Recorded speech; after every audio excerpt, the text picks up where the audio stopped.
कृच्छ्राज संस्तभ्य च मनः। प्रेम विह्वलितः सुधी, प्रेम से विह्वल बने हुए बुद्धिमान दक्ष। दक्ष who was whose heart was softened by the prema, that Daksha, Sudhi Prajapati, that Prajapati Daksha, Krichrat, with great difficulty, Manaha Samstabhya, he brought his mind under his control, or he made his mind steady, Samstabhya. And then Nirvyalikena Bhavena, Isham Shashamsa. Nirvyalikena Bhavena, that means with a sincere heart, with a non-duplicitous, sincere heart, nirvyalikena, or nishkapata bhavana se, isham shashamsa, he glorified Lord Shiva. So the word nirvyalikena, it comes various places in the Bhagavatam. Brahmaji glorifies Kardama Muni. You have carried out my orders with great sincerity, with a nirvyalika bhava, without any reservation. Another place in the Shukdev Goswami's praise, the word comes as that Sayesha Atmat Mavatam Adishwaras Trayimayo Dharmamayas Tapomaya Gatavyalikair Ajashankaradibir Vitarkya Lingo Bhagavan Prasidatam. Gatavyalikair has the same meaning as Nirvyalika. Gatavyalikair Ajashankaradibir. The Lord is worshipped by the non-pretentious devotion of Brahma, Shiva, and others. So, non-pretentious devotion of Brahma, Shiva, and others. So, like that, the word Nirvyalika comes in various places. Sincere or without any ulterior motive, non-duplicitous. So, Daksha Prajapati, the sincere heart is actually a glorified Lord Shiva. Next shloka. Daksha Uvacha.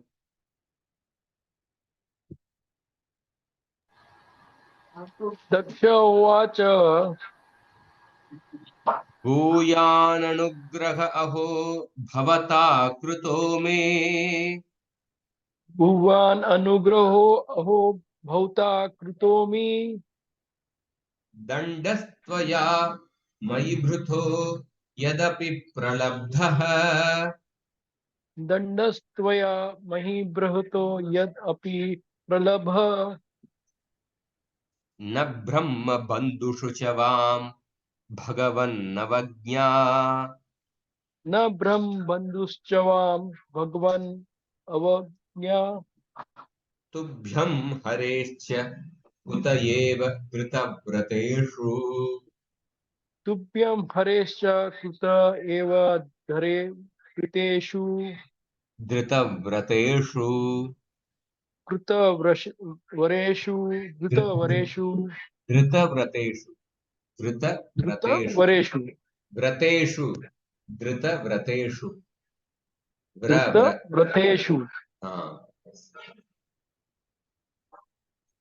King Daksha said, "My dear Lord Shiva, I committed a great offense against you, but you are so kind that instead of withdrawing your mercy, you have done me a great favor by punishing Punishing me, me. punishing me. You and Lord Vishnu never neglect even even useless, unqualified brahmanas. Why then should you neglect me, who am who am engaged in performing sacrifice?" So Daksha Prajapati is saying that, hey Bhagavan, is addressing the Lord Shiva, Yadapi pralabdah, although I offended you, यद्यपि मैंने आपका अपमान किया था, यद्यपि प्रलब्ध है, तथापि त्वया दण्डः वृतः अहो भवता मयि भूयान् अनुग्रहः. Although I offended you, but whatever punishment you have given to me, it is a great anugraha, mercy you have shown towards me. Mai bhuyan anugraha kritaha. Whatever punishment you have given in order to teach me, it is a great mercy upon me. आपने मुझ पर बहुत बड़ी कृपा की. भूयान अनुग्रह कृतः. ब्रह्म बंधुषु ब्रह्म बंधुषु तुभ्यं हरेश्च वाम अवज्ञा धृतव्रतेषु कुतः. So Brahma Bandhu is basically a person who is born in a Brahmana family, but who is does not have the qualifications of a Brahmana. So yourself, Tubhyam and Haresha is also referring to Lord Hari, Vishnu. You and Vishnu, you don't neglect even a Brahma Bandhu Brahmana. Brahma Bandhushu Tubhyam Haresha Vam Avagya Dhritavateshu Kutah. Even a Brahma Bandhu Brahmana is not neglected by yourself and Hari. But Dhrita Vrateshu Kutaha. But I am not a Brahma Bandhu. Like Daksha Prajapati was a very religious person, a religious Brahmana. He had actually taken Diksha for performing the Yajna. Dhrita Vrateshu. He was devoted to performing the Vedic Karma Kanda Yajnas. He was a qualified Brahmana, but the mistake was that he became proud of his status and he offended Lord Shiva. So Lord Shiva and Vishnu, they don't neglect. You both don't neglect even a Brahma Bandhu. Then what to speak of a Dhritavrateshu Kuta? What to speak of a qualified Brahman? So Vishwanath Chakotipat, he says that although I offended you, you have punished me, being merciful to me. You and Vishnu do not neglect even the corrupt Brahmanas. What to speak of those Brahmanas with firm vows? Dhrita Vrateshu means a Brahmana who have a firm vow. So, in this way, Daksha Prajapati is beginning his prayer with a gratitude for the punishment shown by Lord Shiva towards him. So, Daksha Prajapati remembered that Shiva and Vishnu were never neglectful toward the Brahmanas, even though the Brahmanas are unqualified. So, for Prabhupada gives the example of Ashwatthama as a Brahmana, as a Brahma Bandhu. So, Ashwatthama killed all the sleeping sons of Draupadi, for which he was condemned even by Krishna. But Arjuna did not kill Ashwatthama because he is the son of his Guru. So, although Ashwatthama was a Brahma Bandhu and he committed a very heinous act of killing the 5 sleeping sons of Draupadi, Ashwatthama was not given corporal punishment. He was not killed by Arjuna. There is also a verse in the 5th canto in the description of the hellish planets, 5.26.16. A sinful king or a governmental representative who punishes an innocent person or who inflicts corporal punishment upon a Brahmana falls to the hell named Sukaramukha, where the most powerful assistants of Yamaraj crush his limbs just as one crushes the sugar cane. So if a person punishes an innocent person or one who gives a corporal punishment to a Brahmana, means like physical death punishment to a Brahmana, such a person goes to hell called a Sukaramukha. So therefore, Arjuna was tested by Krishna. The first canto, 7th chapter, there is a verse, Evam Parikshita Dharmam. Krishna tested Arjuna's sense of justice. And Arjuna passed the test in flying colors. He did not award corporal punishment to Ashwatthama. He did punish Ashwatthama, but not the death punishment. So Prabhupada is quoting that incident in the purport. So Brahma Bandhu refers to a person born in a Brahmana father, but whose activities are not up to the standard of the Brahmanas. Such a person is not a Brahmana, but a Brahma Bandhu. Daksha proved himself to be Brahma Bandhu. He was born of a great Brahmana father, Brahma, but his treatment of Lord Shiva was not exactly Brahminical. Therefore, he admitted that he was not a perfect Brahmana. But Shiva and Vishnu are affectionate even to a Brahma Bandhu. So Lord Shiva punished Daksha not as a person does punishes one's enemy, but rather to teach Daksha as a matter of compassion towards Daksha. He punished. So Daksha could understand this, therefore he acknowledged the mercy of Krishna and Shiva towards the fallen Brahmanas. So we see that this is a right attitude exhibited by Daksha here. Next shloka. Vidya tapo vratadharan mukatasma vipran Vidya तपोव्रतधरान् मुकुतस्म विप्रान् brahmatma tatvamavitum pratamam tvamasrak ब्रह्मात्मतत्त्वमवितुं प्रथमं त्वम् अस्राट् तद्ब्राह्मणान् परम सर्व विपत्सुपासी तद्ब्राह्मणान् परम सर्वविपत्सुपासि पाल पशूनिव विभो प्रगृहीत दण्डः बालः पशून् इव विभो प्रगृहीत दण्डः.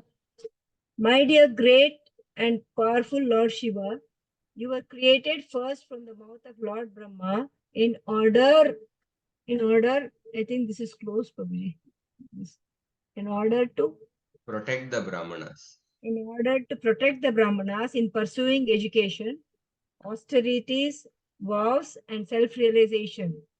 As a protector of the Brahmanas, after that, what? Some words are covered by the screen. Like Brahmanas always protect the regulative principles they follow. You always protect the regulative Always principles. protect the regulative principles they follow. Just as a coward boy keeps a stick in his hand to give protection to the cows. So here, Daksha Prajapati is further saying, Vibho, he is addressing the Lord as Vibho. Brahmatma tattvam avitum mukataha tvam vidya tapo tapayor vratadaran vipran asrak. So, Brahmatma tattva avitum mukataha. So, it has two meanings. One is that you first become Brahma. And after becoming Brahma, Atma Tattvam Avitum. Avitum means to protect. In order to protect Atma Tattva, in order to protect transcendental knowledge, Mukataha Tvam Pratamam, you first create the Brahmanas from your mouth. In order to protect the transcendental knowledge, you first become Brahma, and then in order to protect the transcendental knowledge, you first create the Brahmanas from your mouth. Or another meaning is that in order to protect the Vedas, which has the Atma Tattva, you first create the Brahmanas. Even before creating the Kshatriyas, you first create the Brahmanas. And what is the nature of the Brahmanas? Vidya tapovrata dharan vipran. Vidya tapovrata dharan, it is the Visheshana, adjective for Vipran. You create the Brahmanas. What kind of Brahmanas? Vidya tapovrata dharan. The Brahmanas who are endowed with Vidya, knowledge, tapasya, and vrata, different vows. You create such Brahmanas right in the very beginning of the creation. Pratamam Asrak. Pratamam Asrak means even before creating the Kshatriyas, you first create the Brahmanas. So because the first head is required, Brahmanas are like the head. Prabhupada also said that once he told that in the beginning of the movement, we focused on creating the Brahmanas because the society was lacking the head. Therefore, we first focused on creating the Brahmanas. But now, when the society has grown, we cannot emphasize only on creating the Brahmanas.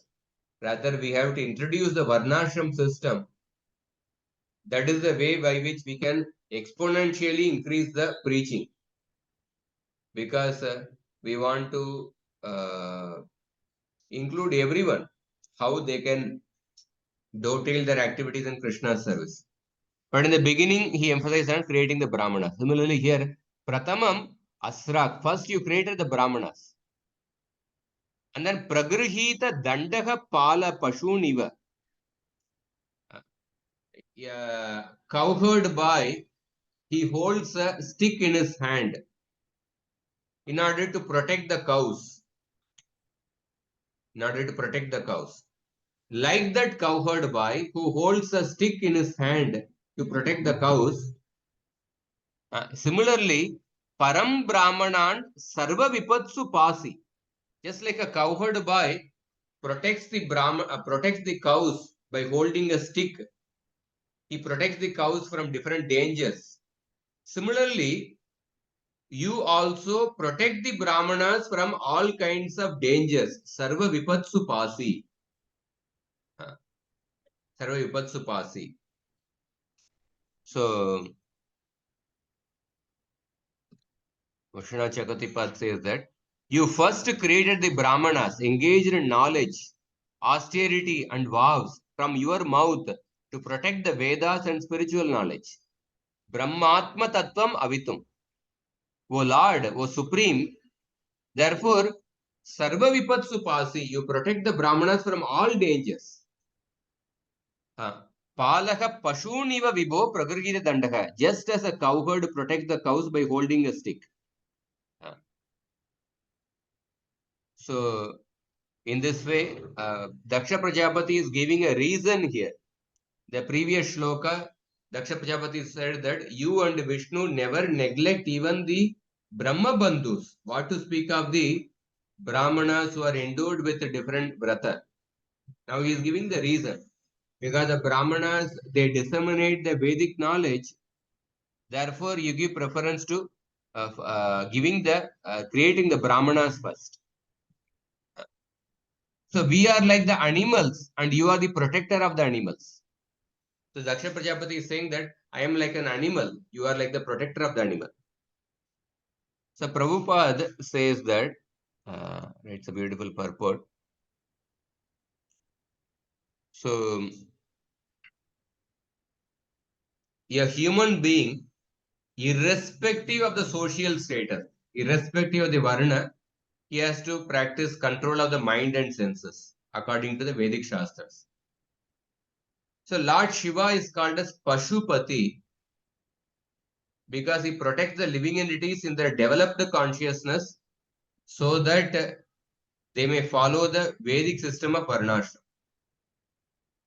Pashu refers to animal as well as to the human entity.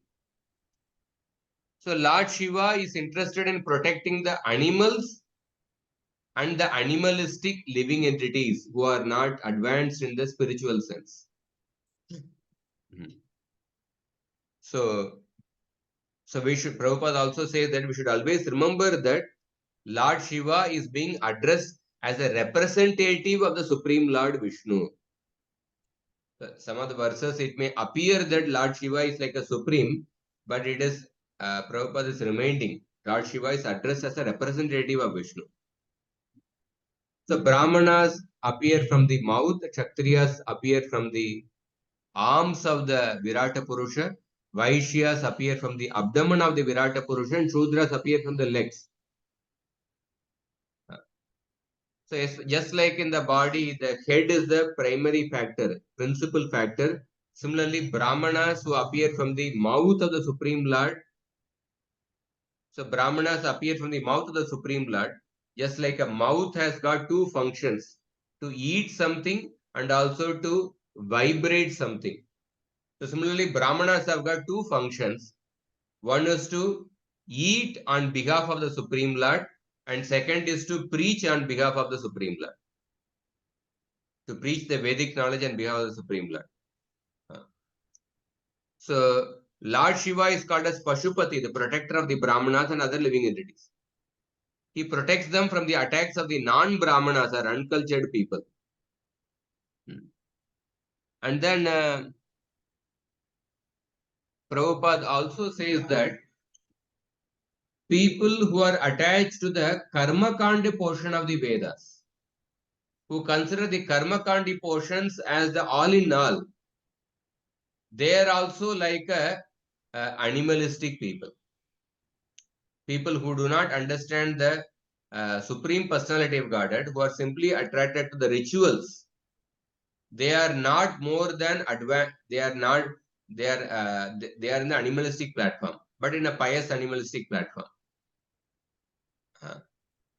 So the Bhagavatam also is explained that if a person is simply attracted to the ritualistic portion of the Vedas, what is the shloka?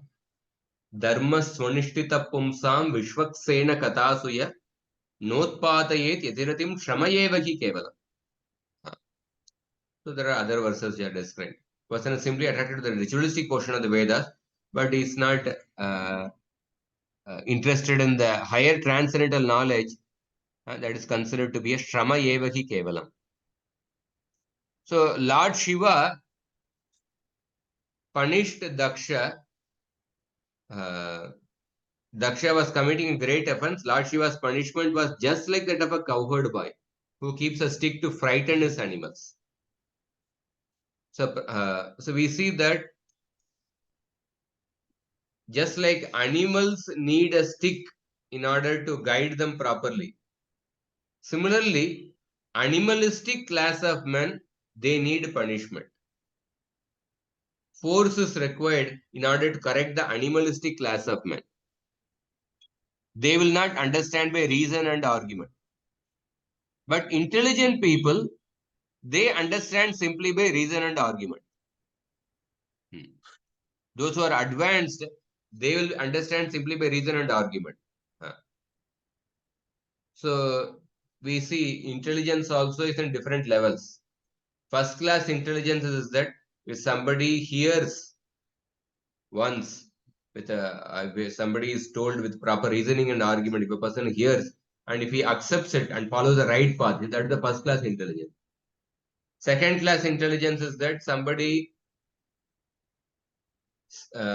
sees others' experience of not following the right instruction.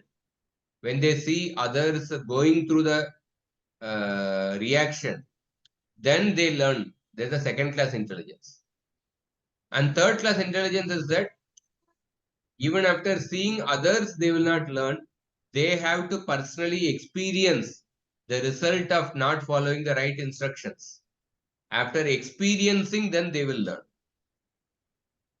Fourth class intelligence is that even after experiencing, they will not learn. Therefore, Prabhupada says that force is required for the animalistic class of men. Whereas those who are advanced are convinced by reasons, arguments, and scriptural authority. So this is a beautiful purport. So therefore, initially, sometimes when a person takes to the path of dharma or takes to the path of bhakti, initially a person may take out of fear. So if I don't follow, I will get reaction. I may be punished. or somebody is watching me, therefore I'll be punished. So initially a person starts following dharma out of the fear factor. It is applicable. Majority of the people, there is some fear of God, they also start following. They do their duties.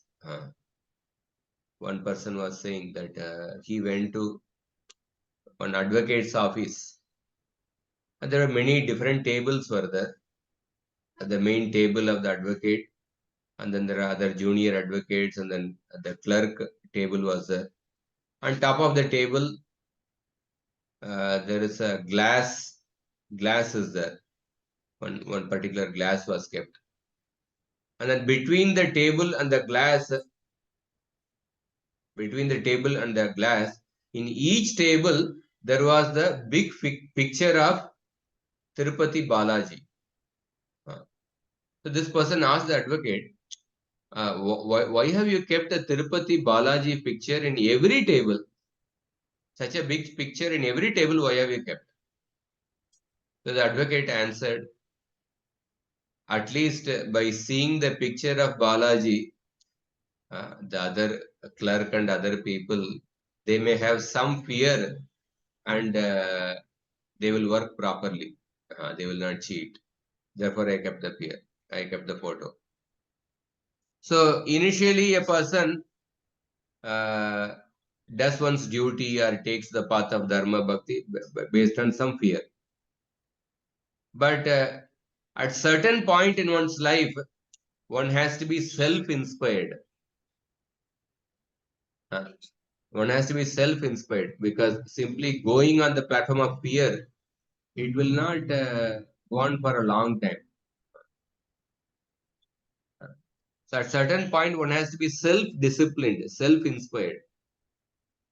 So in the platform of fear, one depends on certain external force. If I don't do this, I may be punished. But in the platform of self-inspiration, one does not depend on external force. Rather, one is self-disciplined. One is self-inspired from within. Such a quality is called as ananya choditam. Anya choditam means being inspired by some external force.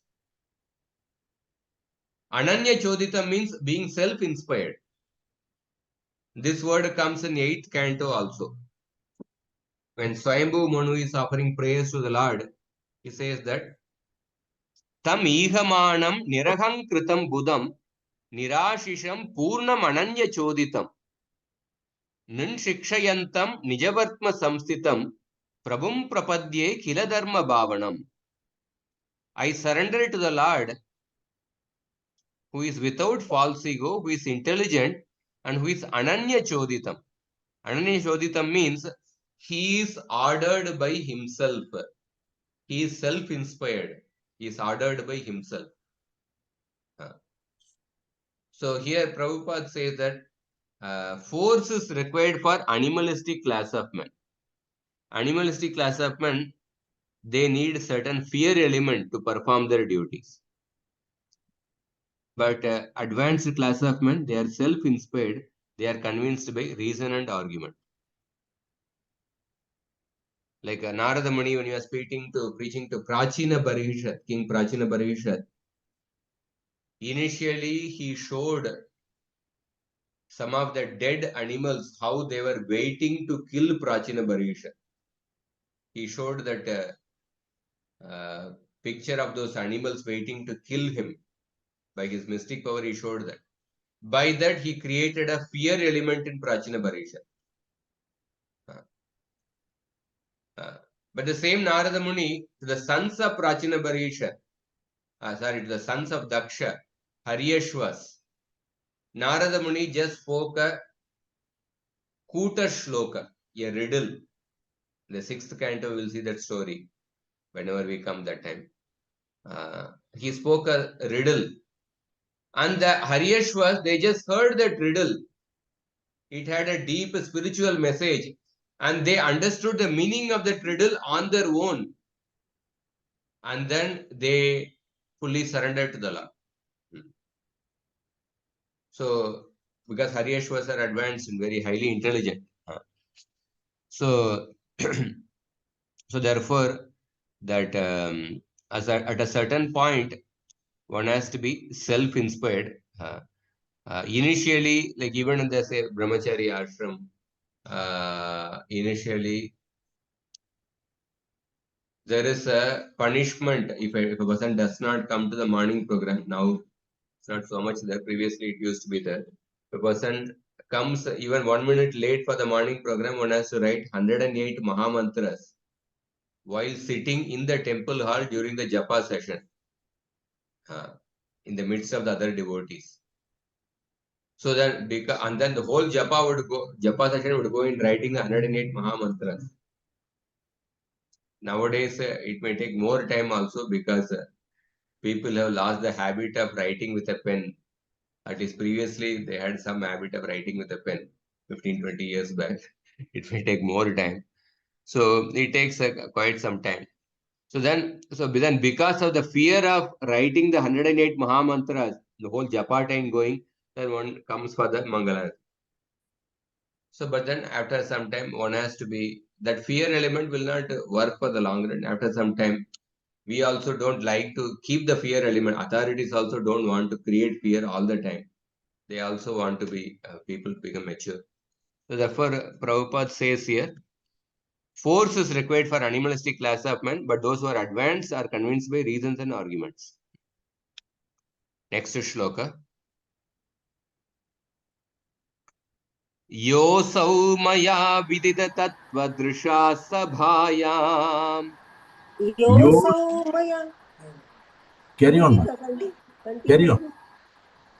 योऽसौ मया विदित तत्त्वदृशा सभायाम् क्षिप्तो दुरुक्तिविषिकैर्विगणय्य तन्माम् क्षिप्तो दुरुक्तिविशिखे विगणय्य तन्माम् अरुवाक्पतन्तमर्हत्तमनिन्दयापाद् अर्वाक्पतन्तम् अर्हत्तमा निन्दयापाद् दृश् दृश् दृश् दृष्ट्यार्द्रया स भगवान् स्वकृतेन तुष्येत् दृष्टार्द्रया स भगवान् स्वकृतेन तुष्येत्. Translation. I did not know your full glories. For this reason, I threw arrows of sharp words at you in the open assembly, although you did not take them into account. I was going down to hell because of my disobedience to you, who are the most respectable personality. But you took compassion upon me and saved me by avoiding punishment. I request that you be pleased by your own mercy, since I cannot satisfy you by my words. Yeah, Lord Ram also created fear in Samudra and ocean god after 3 days. Shamukantru said that example, that's correct. So here Lord Shiva is for Daksha Prajapati is further saying that avidita tattva drisha. Avidita tattva drisha means I did not know your exalted position. अज्ञानी होने के कारण अविदित तत्व दृशा मया सभायाम दुरुक्ति विषिकैः क्षिप्तः. Because of not knowing your exalted position, I spoke harsh words in the open assembly. Harsh words were spoken, blasphemous words which pierce one's hearts, durukti, were spoken by me in the open assembly. But tan mam aganaya. But you did not actually take those words very seriously. किंतु आपने मेरे उस अपराध पर विचार नहीं किया. Tan mam aganaya. But you did not take those words seriously. So therefore you are arhattama. You are the most worshipable personality. आप पूज्यतम व्यक्ति हैं. You are the most worshipable personality. But nindaya arvag patantam. But because of blaspheming you, arvag patantam, I was actually about to fall down to hell. Arvag patantam. But arvag patantam mam yosau bhagavan ardraya drishtaya apat. Sa bhagavan swakritena tushyet. I was falling down to hell, but आर्द्रया दृष्टया. आर्द्रया दृष्टया means आपके कृपा दृष्टि से, by your merciful glance, by your merciful दृष्टि, you have saved me. आपात, you have saved me. And therefore Daksha Prajapati wanted to repay the debt towards Lord Shiva, wanted to show his gratitude towards Lord Shiva. But then he feels that I am so unqualified. What can I do to repay the mercy shown by you towards me? And with such gratitude, he says that Sa Bhagavan Swakritena Tushyet. May you be satisfied with your own actions. आपको प्रसन्न करने योग्य मुझ में कोई गुण नहीं है. In order to please you, I don't have any proper qualification to please you. So therefore, I pray that may you be pleased by your own magnanimous actions. Just like the same words were spoken by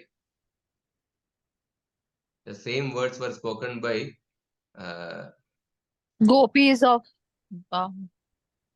sorry. Krishna to the gopis. Krishna to the gopis. Krishna told the gopis that the sacrifice you have performed, it is very difficult to perform. You have cut off the most difficult family affection. You have come to me in the dead of the night. Nobody can perform such a sacrifice. And I cannot repay the debt towards you. Na parayeham niravadya samyuja. I cannot repay the debt towards you even in a lifetime of Brahma. So may you be satisfied with your own benevolent act. That is what Krishna told the gopis. And we also saw that same words were spoken previously in the third canto. The third canto end, we saw that the child, a devotee child in the womb, that devotee child was offering prayers to Krishna when he was there in the womb. And at the end of the prayer, the devotee child said that the child felt so much of gratitude that you have given me remembrance of my constitutional position, that I am your eternal servant. In this position, in the situation of being in the womb. So for this remembrance, for this causeless mercy you have shown upon me, I don't know how to repay. I cannot repay this debt towards you. So may you be satisfied with your own acts of benevolence. Like that, the devotee child also offers similar prayer. And also one more instance, when the Brahmana, after giving the letter to Krishna, and Brahmana was coming, Rukmini was looking for when the Brahmana come, he was frantically looking for the Brahmana. And finally when the Brahmana comes, and Brahmana gave the message of Krishna to Rukmini, Krishna told that I will come and rescue you. And Brahmana came and gave the message of Krishna to Rukmini. Rukmini felt so happy, and Rukmini she felt so grateful to that Brahmana who went and gave the message to Krishna and got back the message of Krishna and gave to her. And Rukmini wanted to give something to that Brahmana, but then she felt that I don't have anything with me by which I can show my gratitude towards the Brahmana. And then the Rukmini Devi expressed a similar feeling, she simply folded her hands and showed gratitude towards the Brahmana. I cannot repay anything towards you. May you be satisfied with your own benevolent act. Or even if I offer everything which I possess unto you, I will not be able to repay the debt towards you. In that way, that when a person feels that I don't have anything with me by which I can repay the debt towards you, at that time, a person makes such a statement. May you be satisfied with your own acts with your own benevolent act. Because I don't have anything with me by which I can repay the debt towards you. Prithu Maharaj also offered a similar statement. Yairidrishi bhagavato gatiratmavado tushyant adabra karuno swakrutena nityam konama tat pratikaroti vinoda patram. Prithu Maharaj said that to the four Kumaras, you have performed unlimited service by explaining the most confidential transcendental knowledge to me. And I don't have anything with me by which I can repay the debt towards you. If a person thinks that one can repay the debt towards you by giving some wealth, such a person becomes a laughing stock. So Prithu Maharaj also expressed a similar feeling. So here, so Vishwanath Chakravarti says that, although I insulted you with harsh words in the assembly, not knowing the truth about you, you did not consider the insult significant. So when a person does not know the greatness of another person, then a person commits offense. So, and you by your glance of mercy saved me, who had fallen down by my offense to the most respectable person. You should be satisfied with your own show of mercy. I have no ability to satisfy you. So therefore we see that one of the sign of a mature person is that a mature person sees the punishment as a mercy and expresses gratitude for that punishment. Expresses gratitude for that mercy. That is one of the sign of a person who is making progress in bhakti. Therefore, Prabhupada says that Tattenu kampam susamikshamano bunjani yevatma kritam vipakam Pridvag vapurbir vidadan namaste jivetayo muktipade sadayava. I think this verse is also paraphrased in the purport. A devotee in an adverse condition of life accepts such a condition to be the mercy of the Lord. Factually, the insulting words used by Daksha against Shiva were enough to have him thrown perpetually into a hellish life. But Shiva, being kind, awarded him punishment to neutralize the offense. Daksha realized this and, feeling obliged for Shiva's magnanimous behavior, wanted to show his gratitude. So Daksha appreciated the punishment as a manifestation of Shiva's mercy. That is the symptom of a person making progress on the path of bhakti. Then he says that Tatena Kavam Susamikshamanam. So Bali Maharaj also mentioned a similar this one. Pumsam shlagyatamam manye dandam arhattamarpitam yamnamata pitabrata suhrudas chadishantihi. I consider the punishment given by you to be better than the so-called benedictions of the well-wishers of this world. Benedictions given by the well-wishers of this world. So therefore, in that Tatenu Kampam Susamiksha Mano, that verse, Nectar of Devotion, Prabhupada says that this statement of Srimad Bhagavatam should be the guide of all the devotees. A devotee should not expect immediate relief from the reactions of his past misdeeds. No conditioned soul is free from such a reactionary experiences. Because material existence means continued suffering or enjoying of past activities. So a devotee who is not perfectly freed from the resultant actions should therefore continue to act in Krishna consciousness seriously, Even though there may be so many impediments, when such impediments arise, he should simply think of Krishna and expect his mercy. So like that. So then further, I'll just briefly discuss previous next shlokas. Maitreya uvacha shamapayaivam sa midvamsam brahmana chanu mantritah karma santana yamasa sopadhyayartvigadibihi.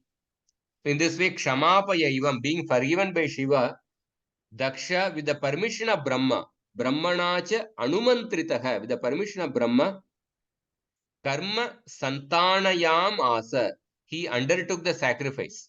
He started again the sacrifice. Sa Upadhyaya Ritvigadibihi, along with the priests and the different teachers, Upadhyaya.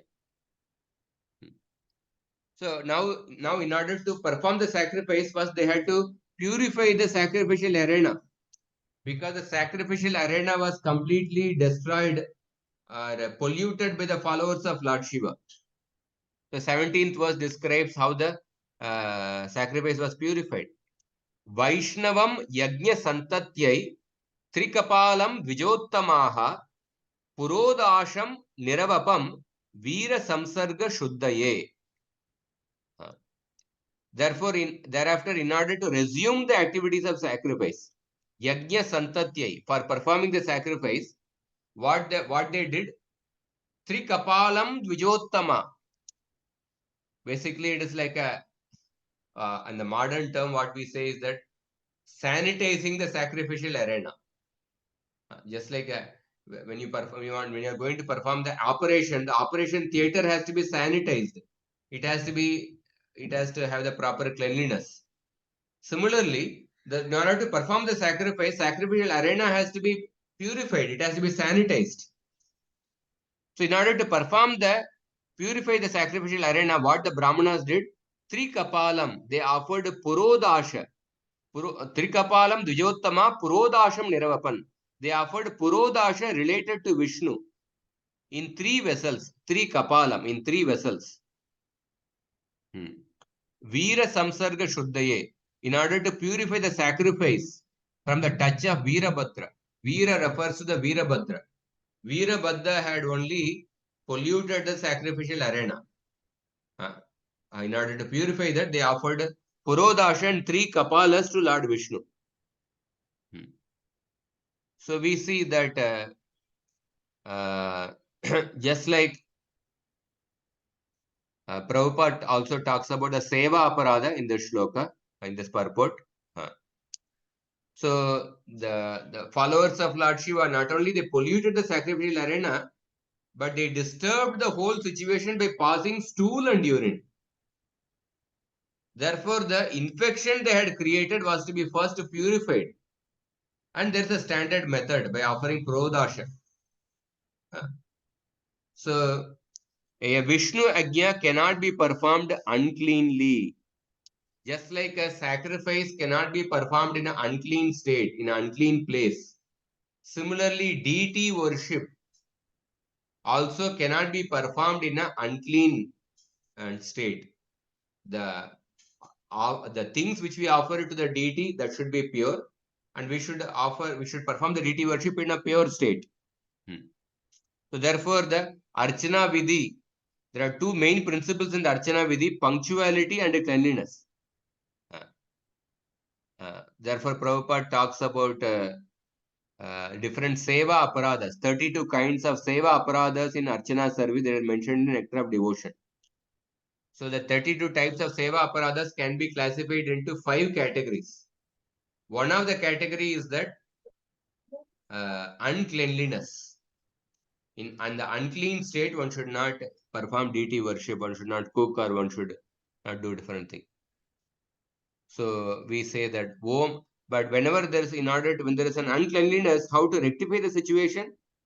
Om apavitra pavitro va sarvavastam gatopi va yasmaret pundarikaksham sa bhakyapyantra shuchihi.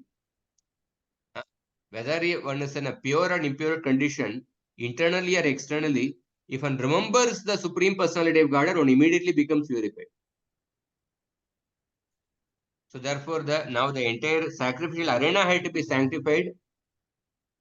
So although Lord Shiva was present, and although Lord Shiva is all auspicious, it was necessary to sanctify the place because the followers had polluted by obnoxious acts. The sanctification was possible by chanting the holy name of Vishnu. So Prabhupada says that Trikapala means there is a name of Vishnu. But actually here, the Trikapala, they offered a Purodasha in 3 Kapalas. Kapala means 3 parts to Lord Vishnu. So in other words, it's admitted here that the followers of Lord Shiva are generally unclean. They are not even very hygienic. They do not take bath regularly. They wear long hair and they smoke ganja. Persons of such irregular habits are counted among the ghosts. Since they were present in the sacrificial arena, the atmosphere became polluted and it had to be sanctified by Trikapala oblations, which indicated the invocation of Vishnu's favor. And then we will see that in the next class, how they purified the sacrificial arena. So when we talk about ghosts,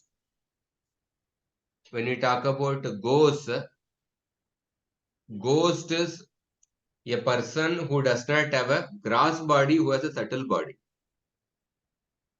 But there is also ghostly attitude, ghostly mindset. And that ghostly mindset can be present even with a person who has a gross body. One is a ghost as an entity ghost, another is a ghostly mindset. Just like a Putana was a person and another is an attitude represented by Putana. Putana was a historical person, a demoness sent by Kamsa to kill Krishna. But another is the attitude represented by Putana, that is a false guru. Similarly, ghost is a entity which does not have a gross body. But the another attitude or the mindset of a ghost is that ghost is anybody who has a unclean habit. Ghosts are those people who have unclean habits or irregular habits. They may have gross body, but still, when they have unclean, irregular habits, they are also counted among the ghosts. They are also counted among the ghosts. So therefore, even among the human society, you may find ghostly living entities, although they have a gross body.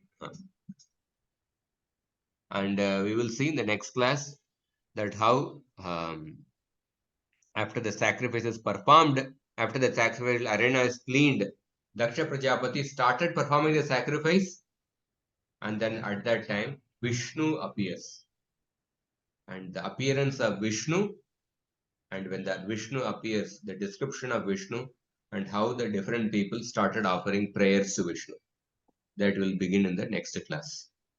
Hare Krishna.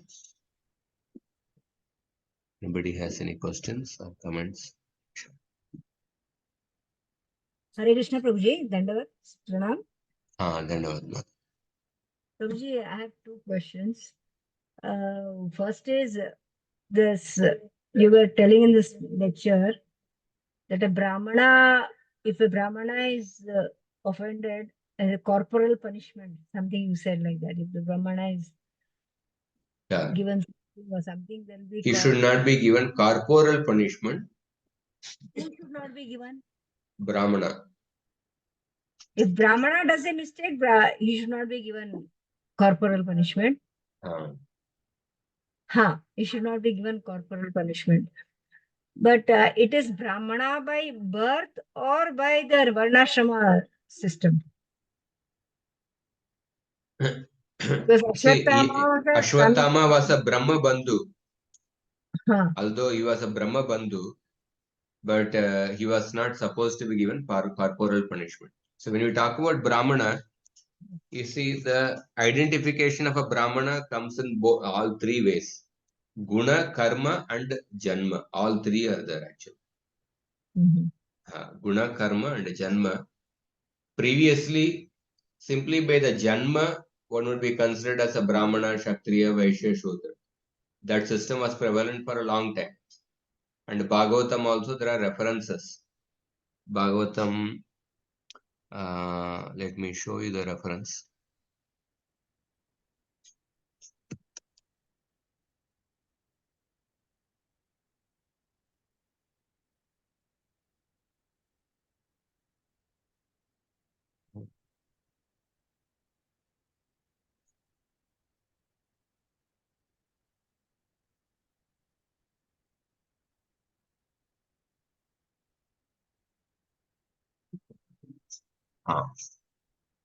See, we know lot of references for guna and karma. There are a lot of references. Chaturvanyam maya srishtam guna karma vibhagashaka. That verse is quoted often. Yasya yal lakshanam proktam. Narada Muni is speaking to this one. If a person sees the guna and karma in a Brahmana, guna and qualities, guna and activities, based on the guna and karma, the varna should be determined. That reference is there. But Janma is also mentioned. For example, you see this shloka. Varnanam ashramanam cha janma bhum anusarinihi asan prakritayo nunam nichair nichottamottamaha. The various occupational and social divisions of human society appeared according to the inferior and superior natures manifest in the situation of the individual's birth. That means Varna is also determined based on the birth. Another shloka, Bhagavatam, Janmana Brahmano Guruhu. A Brahmana is a Guru by birth. And also there are other shlokas, the 10th canto,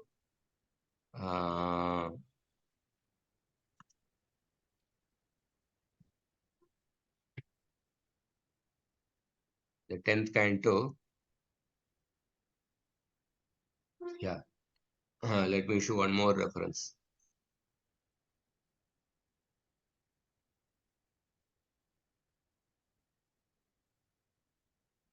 Brahmano Janmana Shreyan. This is 10.86.53. Brahmano Janmana Shreyan. Brahmana is actually considered to be best just by his birth. Sarvesham pranina miha tapasa videya tushtya kimuta mat kalaya yuta. By his very birth, a Brahmana is the best of all living beings in this world. And he becomes even more exalted when he is endowed with austerity, learning, and self-satisfaction. What is big of devotion to. In that way, there are verses which emphasize the importance of birth in the Bhagavatam also. So previously, birth was the determining factor because the Varnashram system was intact and the Garbhadana samskaras, different samskaras were performed properly. Therefore, simply based on the birth, the Varna would be determined. But as the Kali Yuga progressed, when the people stopped performing their Varnashram duties, the samskaras were not observed properly, then the acharyas, they give importance to the guna and karma. And that the shastras give facility for seeing the guna and karma. That is why I showed other verses also. That Chaturvanya Maya Srishtam and many other verses also. For guna and karma, there are other verses. And the acharyas used that facility given by the Shastra, and they gave the Brahman Diksha based on the guna and karma. There are verses in the Vana Parva, Anushasana Parva of the Mahabharata, which emphasize the guna and karma. So acharyas use that facility. So even now, suppose in certain communities in India, they still follow the, suppose, samskaras to some extent. And they determine a Brahmana based on the birth. We should respect that. As long as they are following the samskaras, certain sampradayas. For example, in Tamil Nadu, there is a Chidambaram temple. Chidambaram temple is worshipped by certain Dikshitar community, and they are also one of the very orthodox community. And within the community only the marriage would take place. They would not marry anybody outside the community. They still maintain the Brahminical principle. So they consider the Brahmana by birth, and they are following the samskaras. So therefore, we can respect that. Similarly, certain different packets of the Madhva community and all, they may consider Varnashram by the birth. So we can respect that. At the same time, when somebody say criticizes the acharyas who gave Brahman Diksha without not being based on the birth, we should defend the acharya based on the Shastra, because Shastras gave facility for that.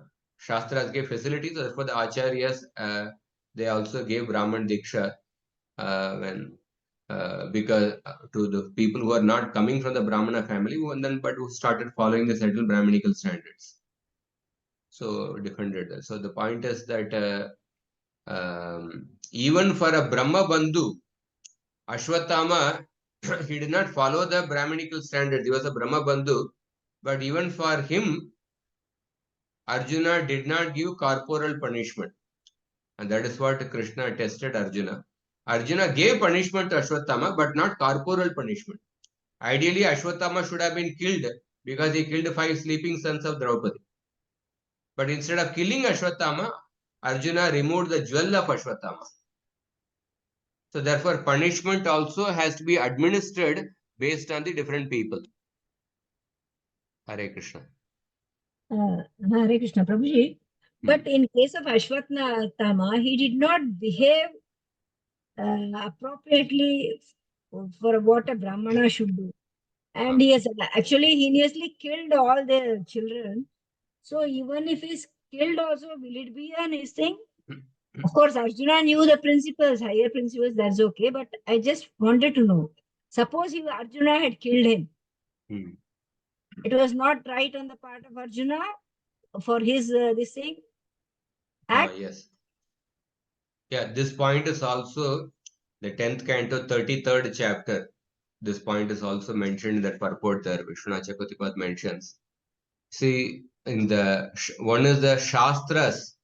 Shastras, they give guidelines about how to give punishment. And the Shastras clearly say that a Brahma Bandhu or a Brahmana should not be given corporal punishment. If Arjuna had killed Ashwatthama, he would be violating the Shastra. And that is what Krishna was testing Arjuna. Krishna was testing Arjuna's sense of justice, how he is administering justice. So, Krishna, in fact, directly told Arjuna in the beginning, you must kill Ashwatthama. You must fulfill the. I heard that you took a vow in front of Draupadi that you will bring the head of the person who killed your sons. You must fulfill that vow. Krishna told that. But then the same Krishna in the form of the Vedic literature. Vedic literature is also the words of Krishna. But the same Krishna in the Vedic literature is telling that corporal punishment should not be given to a Brahmana. So, therefore, Krishna is testing Arjuna's sense of justice there. If Arjuna had killed Ashwatthama, that is a test Arjuna passed. So, in that 10th canto, 33rd chapter, when Parishit Maharaj asks a question, how can Krishna dance with other men's wives? After hearing the Rasa Leela, Parishit Maharaj asked a question. Krishna is the leader of Dharma. He has come to establish Dharma. How can he dance with other men's wives? Let me just show you that purport.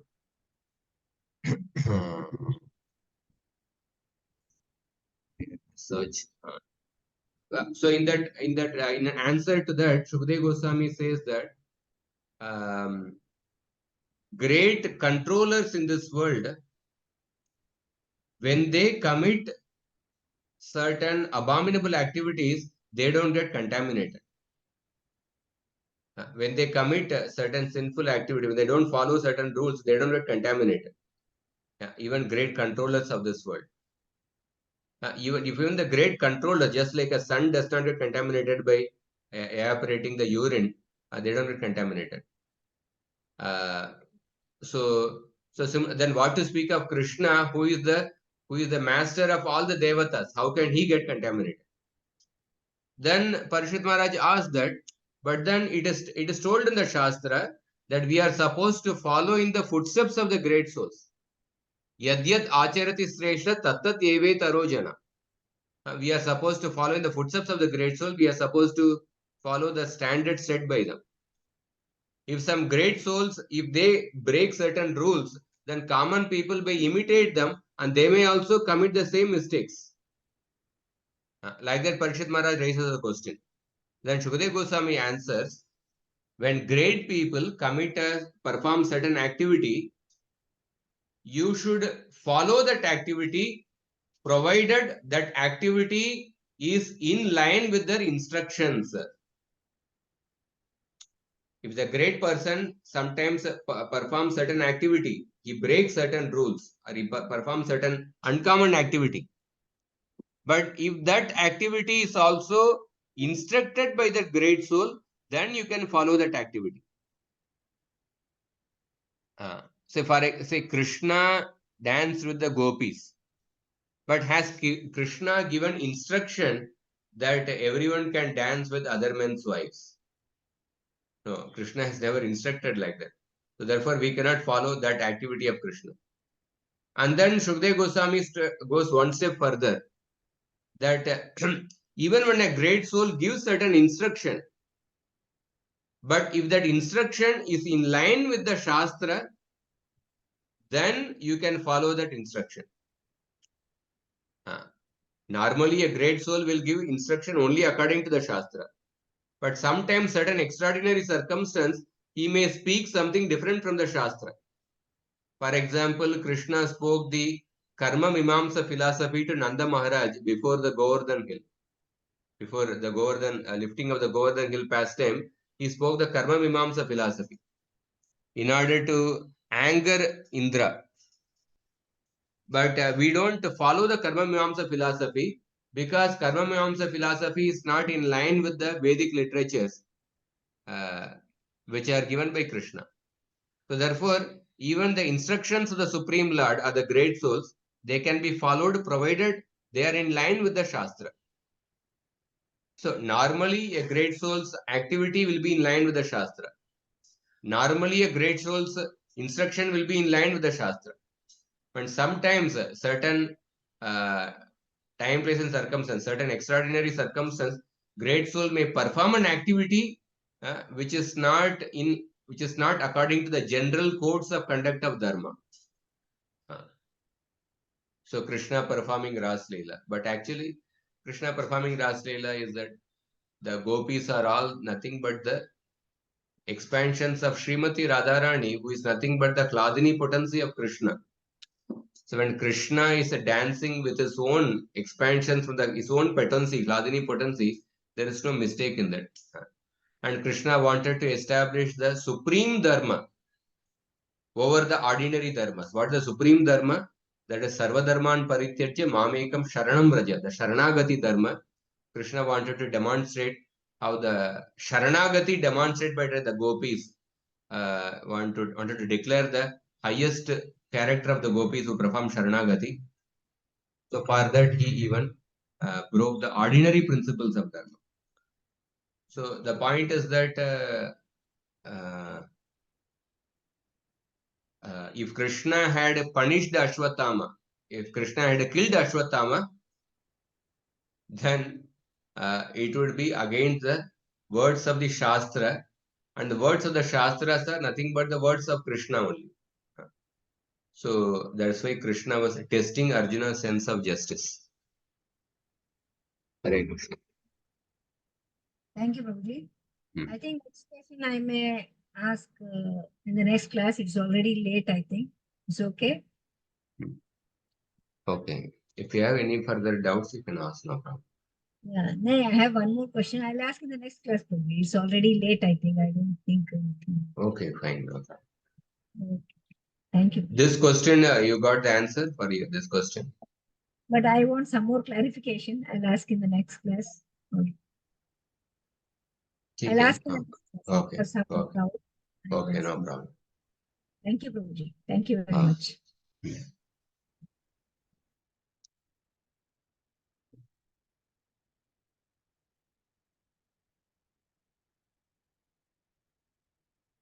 Sadhu Priya Prabhu asked, how come the followers of Shiva continue in the sacrificial arena after purification of this sthana? No, those followers, Veerabhadra and others, they would not come there. Previously, they came to pollute that, but after the purification, they would not come there. Or even if they had come, they would not pollute that atmosphere again.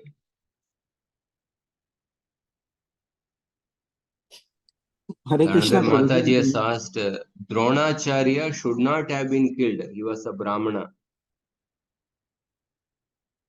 But then Dronacharya was actually fighting in the battle. He had taken the role of a Kshatriya, and he was fighting in the battle. So he had to be killed. And so there is a Kuta Shloka. There is a Shukraniti. Shukraniti, according to the Shukraniti, Krishna inspired the Pandavas to kill Bhishma, Drona, Karna, Duryodhan. These people were killed by breaking certain rules, because otherwise no way they could have been killed. Shukraniti had to be adopted. Shukraniti allows certain circumstances where a person can break certain rules. So Dronacharya, because he had taken up the role of a Kshatriya, he had to be killed. Hare Krishna. You had some point, Shyamukan Prabhu? Hare Krishna, Prabhuji. Dandavat Pranam. Huh. I just regarding that one cannot repay the debts. So when Lord Krishna, after killing Kamsa, went to meet the mother Devaki and father Vasudeva, there also he says that even if for full lifetime one goes on serving the parents, one cannot repay them. And also it is true for us also that we can't repay our debts to the spiritual master, the sages, and the others. Correct. So Correct. this I just remember.